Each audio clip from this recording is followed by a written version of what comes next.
37ನೇ ದಿನದ ವ್ಲಾಗ್ಗೆ ಸ್ವಾಗತ ಸುಸ್ವಾಗತ.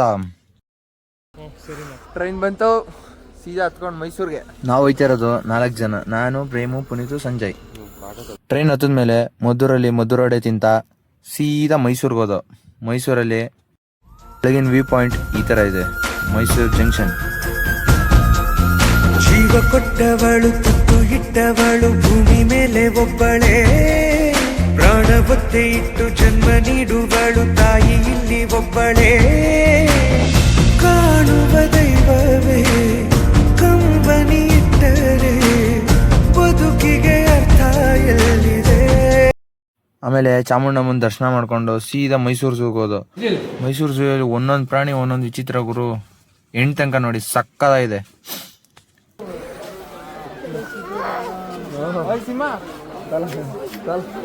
ನಾನು ಸಿಂಹನ ನಾಯಿ ತರ ಕರಿತಾ ಇದ್ದೀನಿ.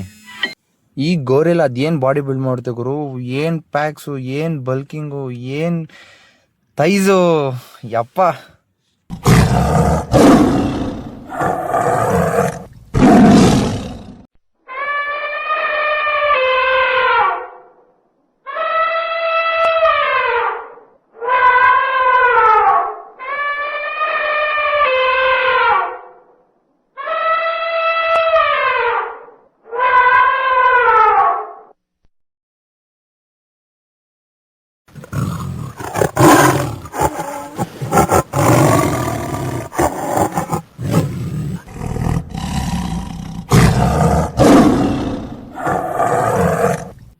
ಈ ಮೊಸಳೆ ನೋಡಿದ್ರೆ ಜೀವ ಬಾಯಿಗೆ ಬರ್ತದ ಗುರು, ಏನ್ ಸೈಜ್ ಐತದು, ಯಪ್ಪ.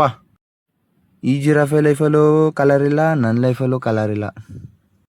ಮುಳ್ಳಂದಿಗೂ ಲವರ್ ಗುರು, ಯಪ್ಪ. ನಾವು ಬಂದಿದ್ದೀವಿ ಮೈಸೂರು ಝೂಗೆ. ಏನಪ್ಪ ಸ್ಪೆಷಲ್ ಅಂತ ಅಂದ್ರೆ ವಾಯ್ಸ್ ಬೇಡವಾ? ಓಕೆ.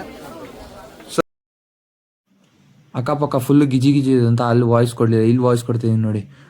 ಅದು ಆನೆ ಪಕ್ಕದಲ್ಲಿರೋದು ಆನೆ ಹೆಂಡತಿ, ಅದೆರಡು, ಅದ್ರ ಮುಂದೆ ಇರೋದೆರಡು ಅದ್ರ ಮರಿಗಳು. ಈ ಇನ್ಫಾರ್ಮೇಶನ್ ನಂಗೆ ಹೆಂಗೆ ಸಿಕ್ತಪ್ಪ ಅಂತಂದರೆ ಆನೆನ ನೋಡ್ಕೊಳ್ಳೋರೇ ಹೇಳಿದ್ದಿನ. ಹೊಟ್ಟೆ ಹಸಿತಿತ್ತು ಅಂತ ಹಾಫ್ ಕುಷ್ಕ, ಒಂದು ಮೊಟ್ಟೆ. ಆಮೇಲೆ ವಾಪಸ್ ಟ್ರೈನ್ ಹತ್ಕೊಂಡು ಲಾಸ್ಟಲ್ಲಿ ಒಂದು ಸ್ಪ್ರೈಟ್ ಅದನ್ನು ಕುಡಿದು ಸೀದಾ ಮೈಸೂರಿಂದ ಬ್ಯಾಂಗ್ಳೂರ್ ಟ್ರೈನ್ ಹತ್ಕೊಂಡು ರೆಡಿಯಾಗಿ ದೇವಸ್ಥಾನಕ್ಕೆ ಹೋಗೋಣ ಅಂತ.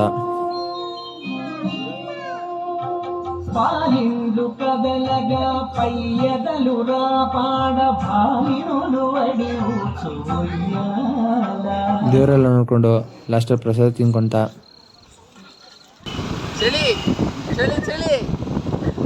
ಲಾಸ್ಟಲ್ಲಿ 4 ಮೊಟ್ಟೆ ಅಷ್ಟೇ. ಇವತ್ತಿನ ಬ್ಲಾಗ್. ನಾಳೆ